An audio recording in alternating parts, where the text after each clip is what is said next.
Assalamu alaikum friends. I'm Taqdees Siddiqui with Computer Graphics for Bachelor's in Computer Science course being offered by Virtual University, Government of Pakistan. Today is our 36th lecture. We started our discussion about curves last time. We will be continuing it with some further different types of curves today. But before that, we'll try to recap what we covered last time. So let's begin. Last time we talked about parametric equations of a curve.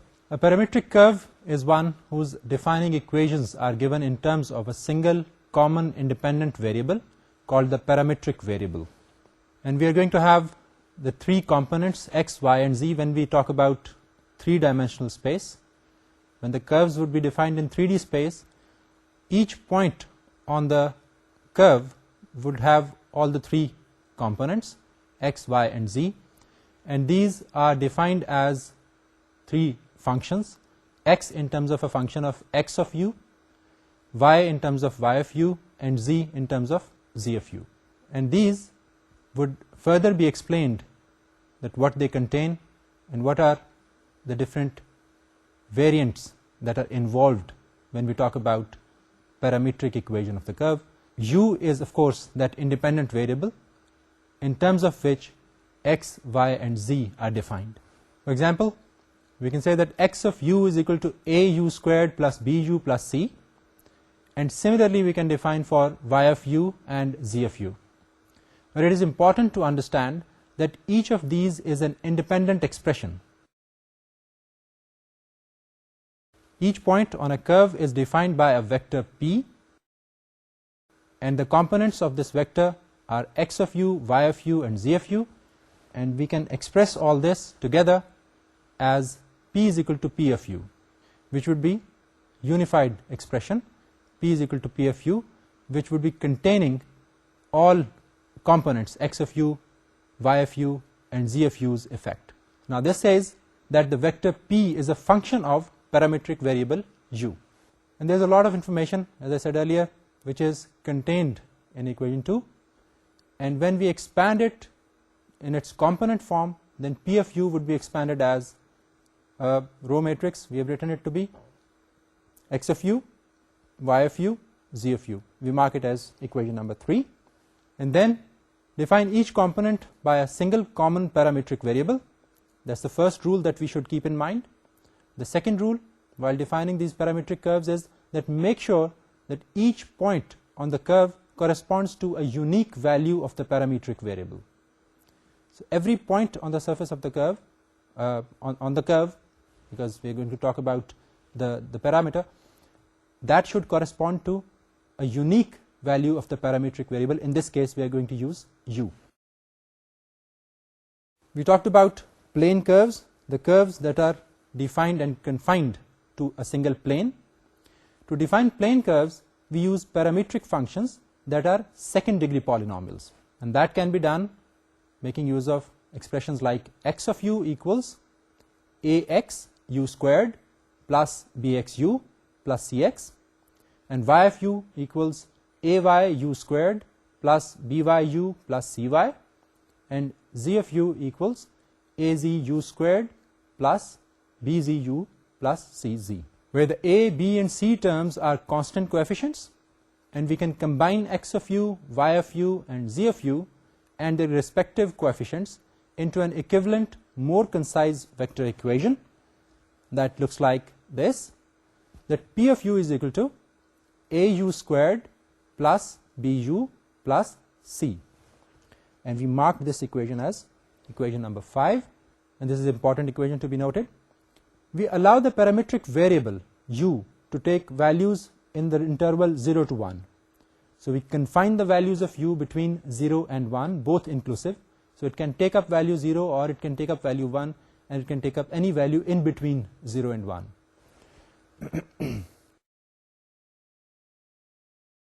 To one of the endpoints, we assign u equals to 0, and to the other, we assign u is equal to 1.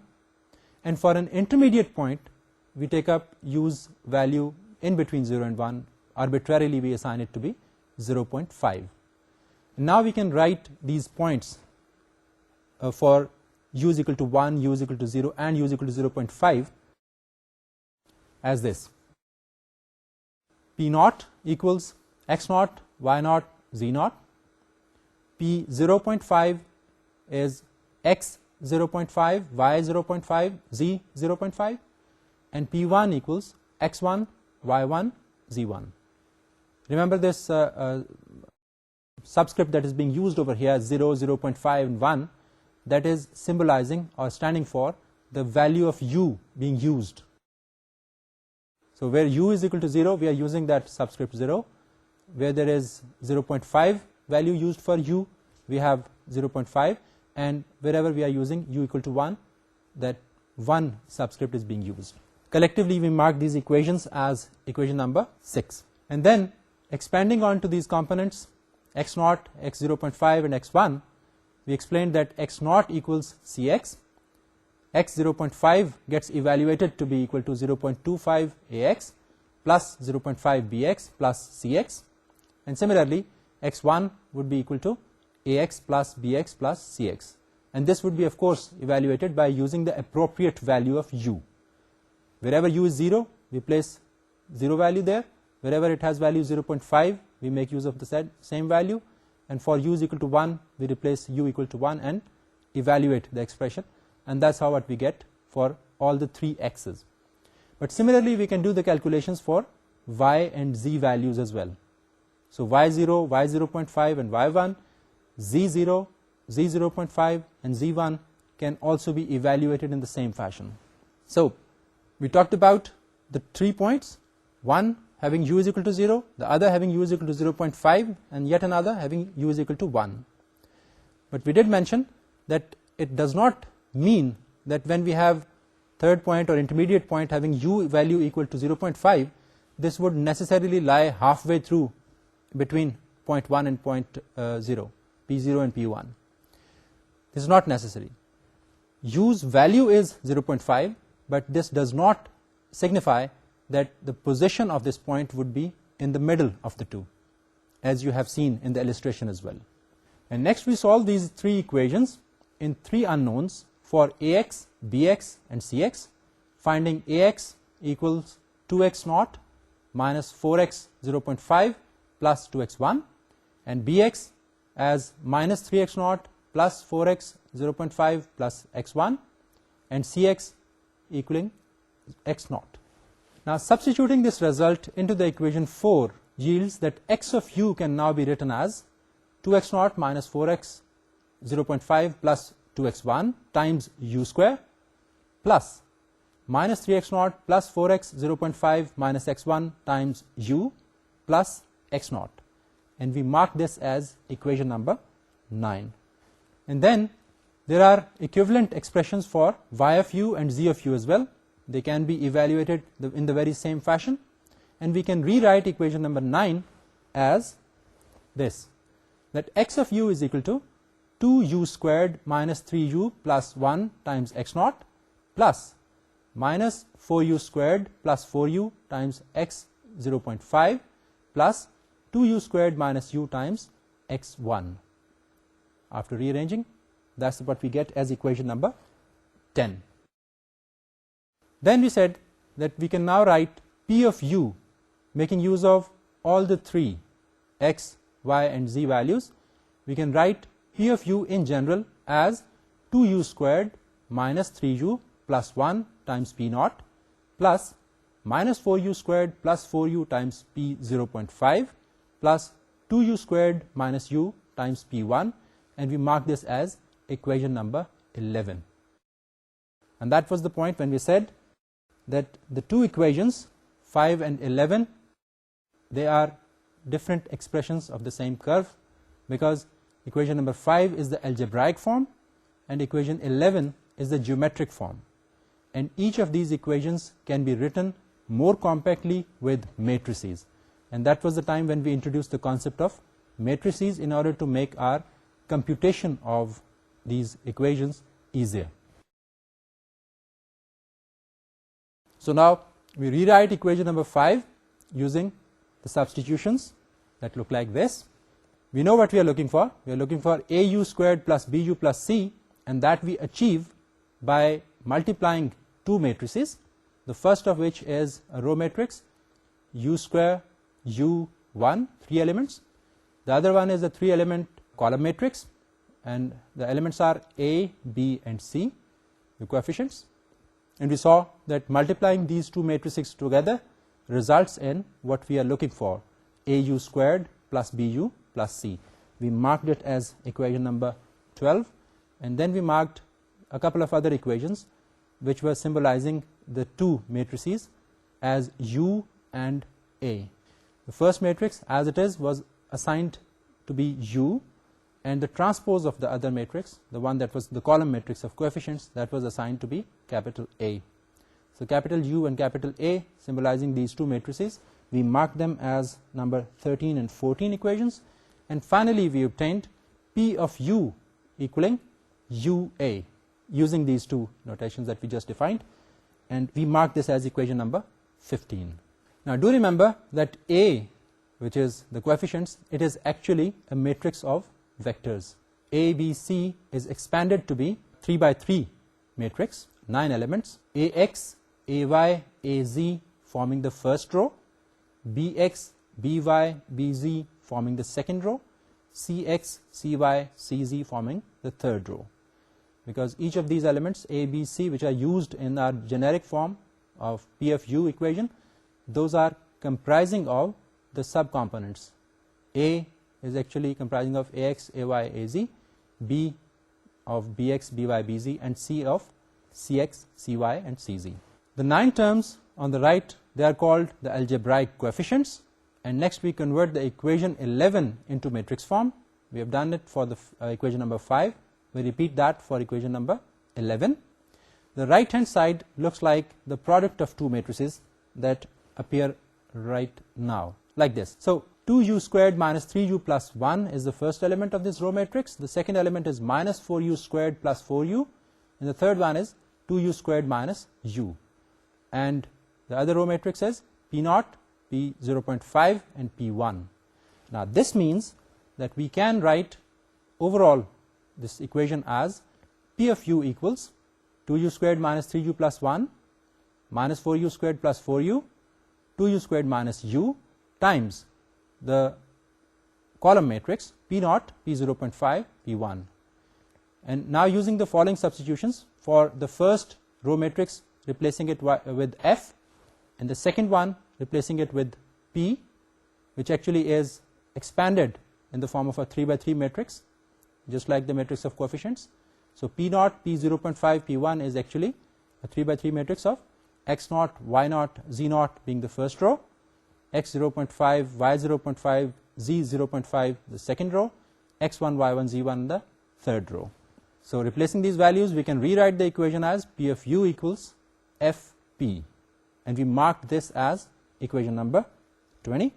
Now this is the matrix version of the geometric form. The first one was for algebraic form. Now this one is for geometric form. Because it is the same curve that the algebraic form and the geometric form are defining, therefore we can write that Fp is equal to Ua, where the F matrix is itself the product of two other matrices, as we have already seen. U square U1 is the first row matrix that gets multiplied by the 3 by 3 matrix comprising of 3 rows, 2, minus 4, 2, minus 3, 4, minus 1, and 1, 0, 0. Matrix on the left, that is recognized as U, and we can denote this matrix, the other one as M, and ultimately we can write F to be equal to Um. And this value can be replaced in the equation. The equation can be rewritten as UMP equals UA. We mark it as equation number 25. Pre-multiplying each side of this equation by 1 over U results in MP is equal to A, and from here we can calculate P to be equal to M inverse A.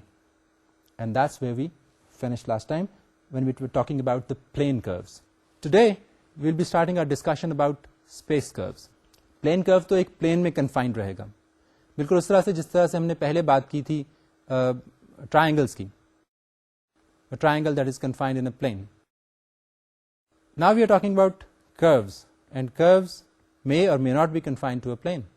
we may have a curve जो कि space में हो, which could be in the three-dimensional space, not necessarily lying in a single plane. We can have such a curve which would lie in 3D space and not a single plane. So this is our target of today's discussion. We are going to talk about these space curves, and we'll try to find out how these curves can be defined and what is the mathematics lying behind these, and how the equation for such a space curve can be derived. A space curve is not confined to a plane. It is free to twist through space, and by space we mean the three-dimensional space that we have been playing with. To define a space curve, we must use parametric functions that are cubic polynomials. For x of u, we write x of u equals ax u cube plus bx u squared plus cxu plus dx. You can compare it with the equations that we have seen previously when we were talking about quadrilaterals. So in case of plane curves, we had that equation, ax u squared plus bxu plus c, but now we are talking about cubic polynomials. So here our x of u would be defined to be equal to ax u cube plus bx u squared plus cxu plus dx, and we mark this as equation 1. We combine the x of u, y of u and z of u expressions into a single vector equation. As before, as I said earlier as well, that if we know how x of u is defined, on the very same principles we can define y of u and z of u as well, because in 3D space these are the three components that we would be dealing with. So each point on curve would be comprising of x, y and z components. Therefore, knowing x of u, we will be finding equivalently y of u and z of u. Remember here again that u happens to be that very independent variable that we have introduced in our previous lecture as well. So that would determine the values for the components x, y and z. And combining all the three, we will be able to define p, the vector p defining a point on that curve. So we say that p of u equals au cube plus bu squared plus cu plus d. Let's mark this equation as equation number 2. Remember that this equation has got the x of u, y of u and z of u expressions behind it. They combine, they join hands together to form this single vector equation. So p of u equals au cube plus bu squared plus cu plus d. Now if a is equal to 0, then this equation is identical to equation discussed in the plane curves. You see that? You can see it on your screens right now. So if we put a equals to 0 in our this cubic equation, then p of u would be equal to bu squared plus cu plus d. Right? Is it not identical to what we saw last time, where p of u was written to be equal to au squared plus bu plus c? To define a specific curve in space, we use the same approach as we did for the plane curve. This time, though, there are 12 coefficients to be determined. We were dealing with lesser in the plane curves. How many were there? Yeah, 9 to be precise. But now we have 12 coefficients because we are dealing with cubic polynomials here. There we had the largest term as the square. Now we have the cube. We specify 4 points through which we want the curve to pass, which provides all the information we need to determine A, B, C and D. Now, which 4 points? That's the question. If you recall, we talked about certain points in the plane curves as well. What points were there? P0, P0.5 or P1, yaad hai? The 3 points through which the curve would pass, and that was a plane curve. And now we are talking about what? The space curve. a curve that can twist in space, that is not necessarily confined to a plane, a single plane. We are going to require these 4 points that the curve can pass through, and we should be able to draw that curve. These 4 points would lie on the curve. What would be these 4 points? जब 3 points चाहिए थे, u0, u1 2 points थे, दरमियान में हमने arbitrarily ले लिया 0.5. अब हमें कुल मिला के 4 points चाहिए. What can we do? Again, arbitrarily we can assign some values for u. For u, I mean u, the independent variable, right? Of course, we can have the 2 points, u is equal to 0, u is equal to 1, the endpoints. The other 2, that we can have u is equal to 1 over 3 or 1/3, and u is equal to 2 over 3 or 2/3. It actually turns out to be advantageous to use these 2 intermediate points with these parametric values. We are going to find that advantage out soon.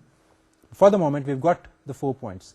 U is equal to 0, u is equal to 1, and in between we've got u is equal to 1 over 3 and u is equal to 2 over 3. That's what the curve would look like. Can you recall the plane curve that we discussed last time? जो कि 3 points में से गुजर रहा था. But here, this space curve is passing through the 4 points.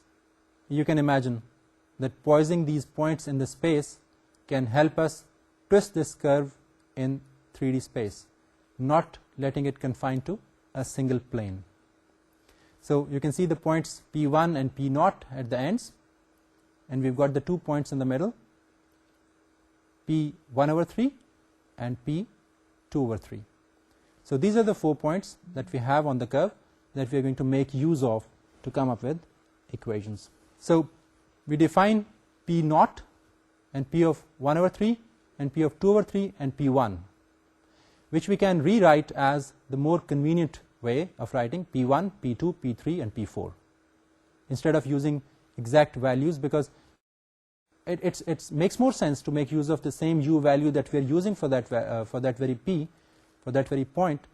But in order to keep things simple to address, we make use of these names instead of using the u values as subscripts, as we have been using previously, because वहाँ पर 3 ही values थी, P0, P1 और दरम्यान में एक बैठी हुई थी P0.5, तो को बहुत ज़्यादा हमें मुश्किल पेश नहीं आई. लेकिन अभी 2 values बढ़ गई हैं और दोनों जो हैं वो 1 over 3 और 2 over 3 हैं. So these fractions written again and again or referenced again and again are going to be slightly hard. Therefore, we make use of a more convenient addressing scheme. We call them P1, P2, P3 and P4. Now, substituting each of the values of the parametric variable into equation 1, we obtain the following 4 equations in 4 unknowns. Mind you, the method is identical, the way we were dealing with the plane curves. Here again, these values are being replaced into equation number 1, and we'll get this. You can see now, x1 is equal to dx. That's where u would be equal to 0, right? जो parametric variable है, independent parametric variable, उसकी value जहाँ पे 0 है, जब आप वो replace करेंगे इक्वेशन 1 में, so that's what you are going to get. x1 equals dx. बाकी सारी चीज़ों के साथ u आ रहा है, so u becoming 0 would make all those values 0, and that's what we'll get at the end of the day. x1 is equal to dx alone. x2 is equal to 1 over 27 times ax. This is the value of the u cube, right? And u's value used over here is 1 over 3 plus 1 over 9 bx plus 1 over 3 cx plus dx. So that's where we use the second parametric value, u equals 1 over 3. For u is equal to 2 over 3, when we replace that value in equation 1, what it evaluates to is the third equation, x3 is equal to 8 over 27 ax plus 4 over 9 bx plus 2 over 3 cx plus dx. And finally, when we make use of u is equal to 1 in the same equation, we get x of 4. x4 equals ax plus bx plus cx plus dx. And you already know why, right? Well, of course, 1 का आप cube ले लीजिए या square ले लीजिए या 1 को as it is रख लीजिए, it is going to be the 1. So that's what we get as the 4 equations in 4 unknowns, the x1, x2, x3 and x4. And now we can express ax, bx, cx and dx in terms of x1, x2, x3 and x4. And after doing the necessary algebra, we should be able to obtain this. Let's take our time to gel this. Well, ax equals minus 9 by 2 x1 plus 27 by 2 x2 minus 27 by 2 x3 plus 9 by 2 x4. And bx equals 9x1 minus 45 over 2 x2 plus 18 x3 minus 9 by 2 x4. And cx equals minus 11 by 2 x1 plus 9x2 minus 9 by 2 x3 plus x4. And finally, dx equals x1. And we mark this as, this whole bunch of equations as equation 4. Now we substitute these results into equation 1, and that produces something like this, what you're seeing on your screens right now, that x of u is equal to minus 9 by 2 x1 plus 27 by 2 x2 minus 27 by 2 x3 plus 9 by 2 x4 times u cube plus 9x1 minus 45 by 2 x2 plus 18x3 minus 9 by 2 x, and this whole times u squared plus minus 11 by 2 x1 plus 9x2 minus 9 by 2 x3 plus x4 times u plus x1. So having replaced the values for ax, bx, cx and dx, that's what we get. Remember the original equation when we defined x of u in terms of a cubic polynomial? So having replaced the values that we have just calculated, that's what we come up with.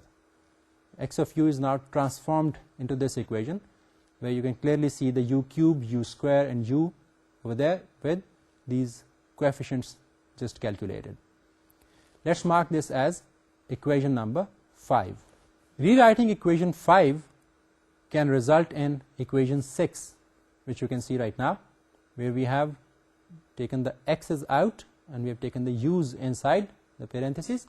So we say x of u is equal to minus 9 by 2 u cube plus 9u square minus 11 by 2 u plus 1, this whole times x1 plus 27 by 2 u cube minus 45 by 2 u squared plus 9u times x2 plus minus 27 by 2 u cube plus 18u squared minus 9u times x3 plus 9 by 2 u cube minus 9 by 2 u squared plus u times x4.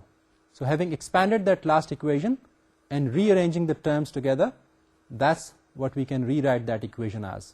So let's mark this equation as equation number 6.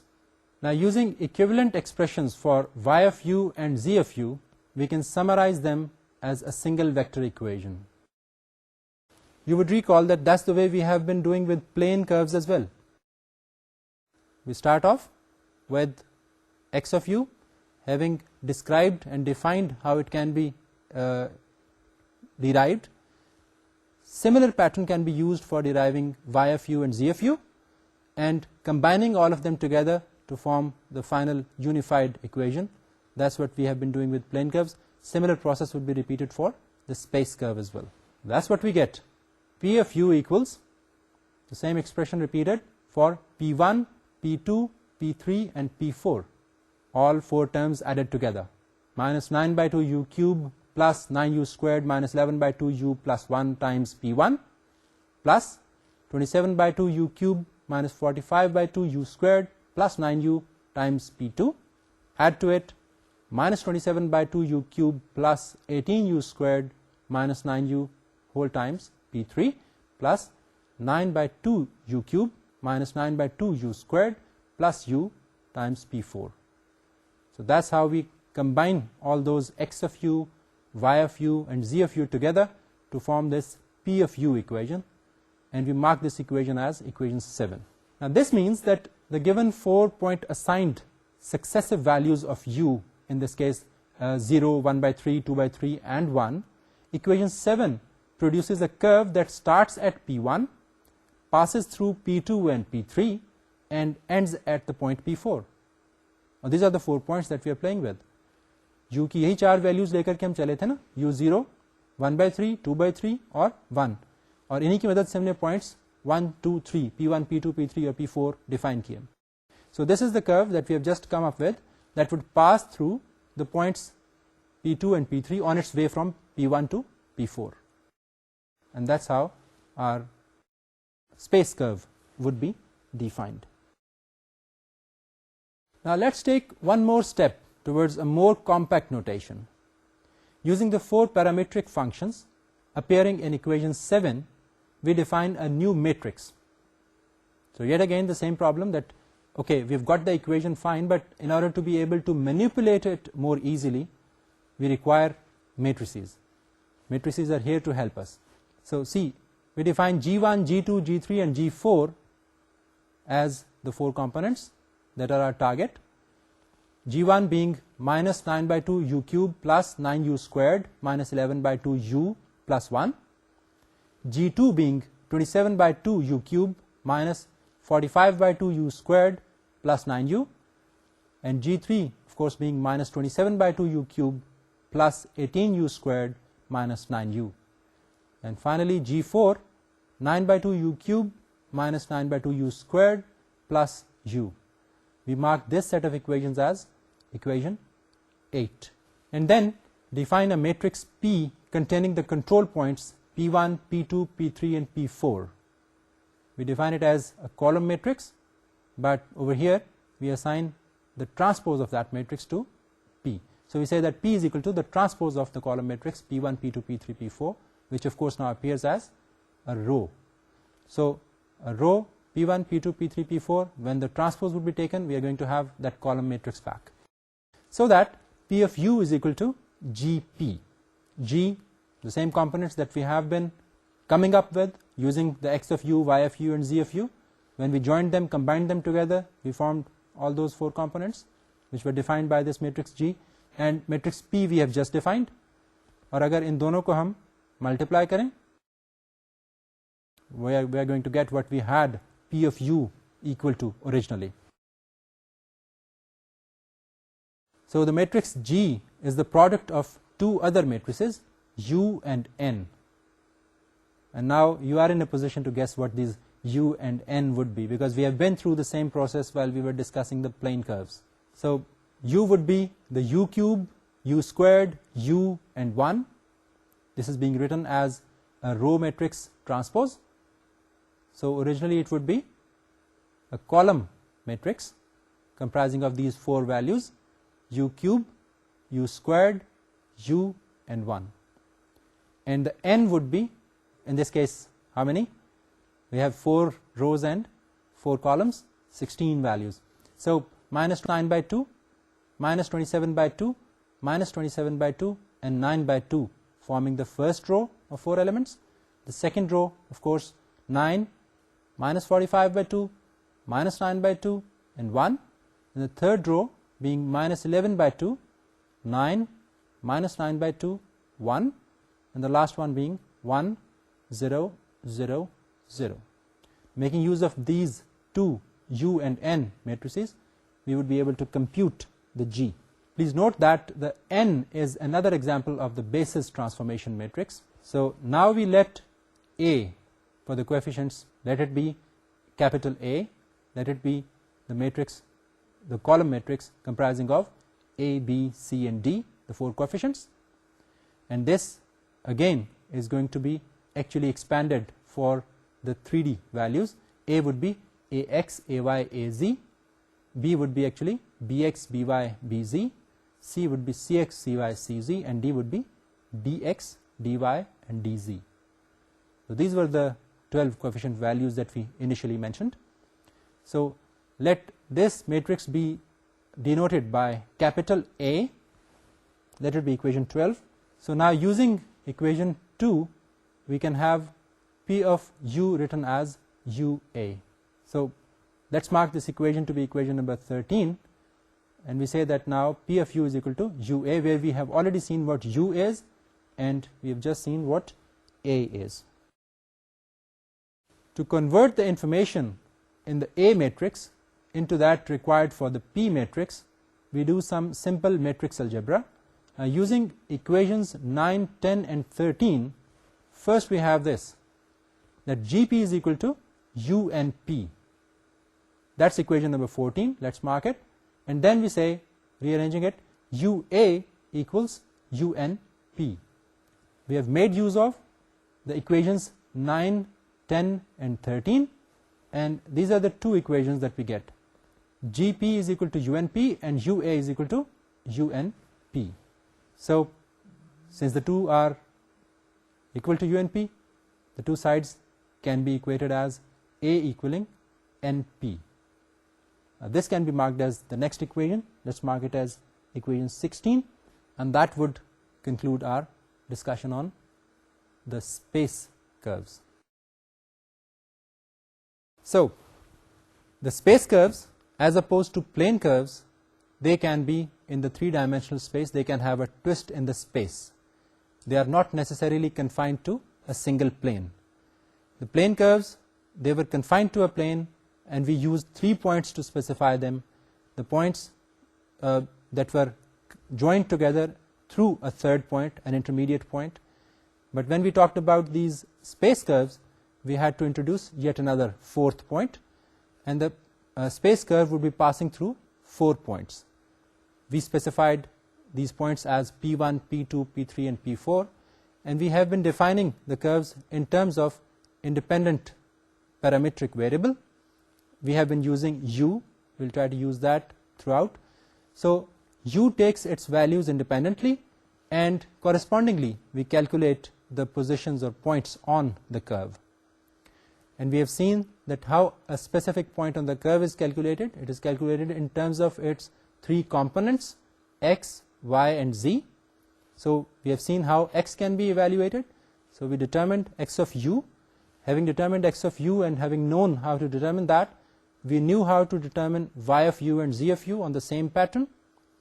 Having come up with all the 3 components, we said that we can join them together, combine them together to form the point P of u, and that P of u was first defined, and then we went on to express all these in terms of matrices, because we have seen already that matrices help us compute quite easily.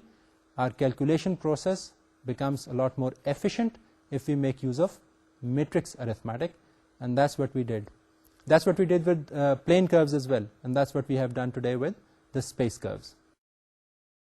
So we have talked about the space curves, but before finishing today's lecture, let's recap the things that we have covered today. We started off with the definition. We defined a space curve to be such a curve which can be poised in 3-dimensional space, which can be twisted through space, and necessarily it's not confined to a specific plane. When we talk about a curve confined to a plane, it becomes a plane curve, but the space curves would be poised in 3D space. And for that we said that our quadratics would not be able to help us. We'll have to make use of such functions which would be cubic polynomials in order to define our space curves. And for cubic polynomials we said that of course we are talking about the 3-dimensional space, so इसके अंदर components x, y और z हर एक point के होंगे. So we generally said that x of u can be expressed as ax u cube plus bx u squared plus cx u plus dx. और फिर इसी formula को इस्तेमाल करते हुए हम y of u और z of u को भी डिफाइन कर सकते हैं.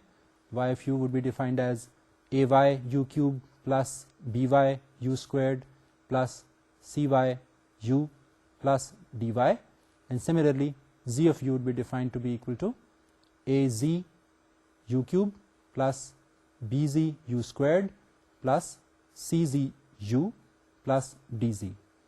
But having defined these, another comment that I made earlier on was that if out of these the a part, the coefficient a, if that becomes 0, what do you see? You actually see what we saw in case of plane curves. The same quadratic appears then. So making use of x of u, y of u and z of u and combining them together, we framed and formed p of u, the point on the curve. So p of u को हमने in general किस तरह से define किया था? That p of u is equal to au cube plus bu squared plus cu plus d. और इसमें भी अगर आप वही काम कीजिए, जो कोएफिशिएंट a है उसको अगर आप 0 कर दीजिए, give it a 0 value, तो u cube वाली टर्म 0 हो जाएगी, and all you will be left with would be u squared, u and the constant term. So that would be the equation of a plane curve. लेकिन here we are dealing with the cubic polynomials. Cubic polynomials के लिए फिर हमने इससे अगले step में ये कहा कि we can take 3 values for this independent variable u is equal to 0 और u is equal to 1, दो end point values हमने लिया, और दरमियान में हमने कहा कि हमें 2 points और ले लेने चाहिए in order to be able to define this space curve. Because 3 points के साथ हमने define किया था plane curve, 0, 0.5 और 1 values use की थी हमने वहाँ पर independent variable u की. यहाँ independent variable u को हमने कहा कि हम 4 values देंगे. We used the 2 endpoints, u is equal to 0 and u is equal to 1, और दरमियान में 2 values हमने choose किया arbitrarily. Here again those were u is equal to 1/3 and u is equal to 2/3. Now making use of these 4 values of u is equal to 0, u is equal to 1/3, 2/3 and 1, now we started computing our x1, x2, x3 and x4. Having computed these 4 unknowns, we defined ax, bx, cx and dx in terms of all these x1, x2, x3 and x4, and we said that on the same pattern we can define the ay, by, cy and dy, and similarly az, bz, cz and dz. All these coefficients can be defined, and having defined them, the 12 of these, we'll be able to come back to the p of u and define p of u in the same terms. So in terms of the equations that we came up with for ax, bx, cx and dx, we generalize them to combine x, y and z, all three, to form the p of u equation. Having defined that, we started off our work with converting that expression into matrices. Matrices में convert करते हुए जो basic principle हम ये देख रहे होते हैं वो ये होता है कि available जो information है, how it can get decomposed into some row matrices or column matrices and some other matrices that can be multiplied together to generate the result that we want at the end of the day. On the equation's right hand side, we look for all such variants that can be picked up, isolated from others and written in such a manner that they can be expressed as a multiplication of matrices. And having defined them as a multiplication of matrices, we have done the main part of the job. So then what we did was that we expressed all those equations in terms of matrices, those matrices that were giving us the points, the point p1, p2, p3, p4, and those that were giving us the independent variable u, all its variations, the u cube, u squared, u, and the unit, and various other constant coefficients that we had evaluated the way through. Expressing them as matrices, we were able to express our geometric form into a matrix form. Argument that we have always been giving for converting these equations to matrices is that manipulation of matrices is a lot easier when we are doing that in computers, and computer graphics have got a lot to do with efficiency of computation. So जहाँ कहीं भी हमें किसी भी तरह से room for improvement in processing speed नज़र आता है, हम उसे exploit कर लेते हैं. And that's what we do over here as well, that we transform our expressions, our equations into matrices, so that when we actually make use of them, we can do that quite efficiently. And you've already seen that how standard libraries like OpenGL also help us manipulate these things, making use of the matrices. Transformations के हवाले से we've got the transformations defined in terms of matrices, और उसमें हमारे पास translation matrix defined है, मौजूद हैं. उसके अंदर हम translation vectors खुद से बता सकते हैं और फिर उसको इस्तेमाल कर सकते हैं in our processing. Directly we call command a function, and that multiplies our setup matrix with our current matrix and gives us the transformed results, be it translation, be it rotation, be it scaling or other transformations. So similarly, अब वो matrix manipulation चूँकि आसान है, तो इस वास्ते हम उसको matrices में convert कर लेते हैं. तो अभी भी हमने यही किया कि जब curves की बात आई तो curves की equations को लेकर के हमने convert कर लिया into matrices, so that जब हम उनको एक्चुअली इस्तेमाल करने चलें तो फिर मेट्रिसेस के साथ हम काम कर रहे हों, हमें अलजेब्राइक या ज्योमेट्रिक एक्सप्रेशंस जो हैं उनको इवैल्यूएट नहीं करना पड़े. पहले भी इस हवाले से बात हुई थी कि कर्व्स जो हैं वो ज़रूरी नहीं है कि सिर्फ हमारे लिए ऑब्जेक्ट्स को डिफ़ाइन करने के लिए ही इस्तेमाल हो रहे हैं, या उन्होंने एक्चुअली कुछ ड्राइंग्स जो हैं हमारे सीन्स के अंदर वही बनानी हो.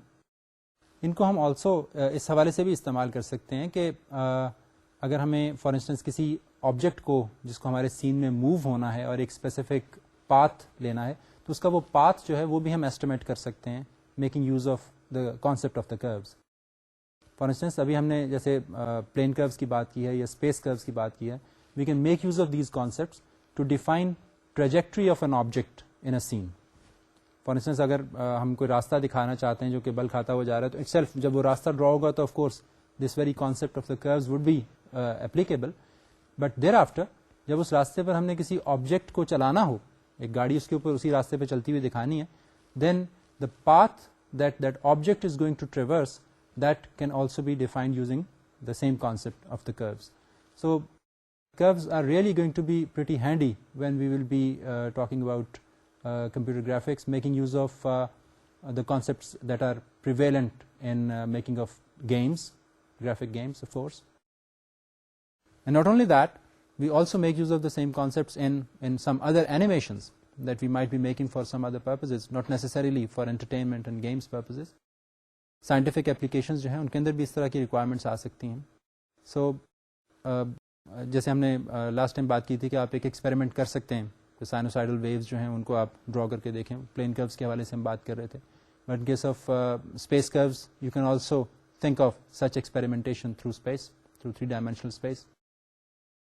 Another thing that I would request you to do would be that when you repeat, when you cover the work that we have done and you do your homework, when you do it at home, the things that we imply, for instance हमने x of u को बता दिया कि किस तरह से evaluate करेंगे, और similarly कहा कि y of u और z of u को किया जा सकता है. Try doing that physically so that you are able to make better sense out of it, because you will then be able to appreciate the actual making of that equation that we found at the end of the day. So that was all about our discussion on space curves and a recap of the plane curves. We will be talking about certain other variations of these curves. Thus far we have been talking about the curves that pass through certain points. We do have concept of such curves which do not actually pass through certain control points but are actually controlled. Their behavior is controlled using certain points which are not interpolated by the curve. we will be talking about those curves. I'm not going to define them yet. We will be talking about such curves as well, and certain other variations that we can make use of, and certain other interesting topics related to the same curves and curving. But then we will wrap this up quickly so that we can touch certain other advanced topics as well.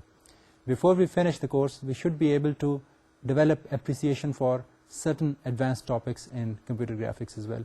So I hope that we shall be able to talk about those things like fractals as well towards the end of the course. So folks, that was all about the plane curves and space curves, and next time I hope to get back to you again with some certain advanced topics in curves, and till then इजाज़त दीजिए. अल्लाह हाफ़िज़.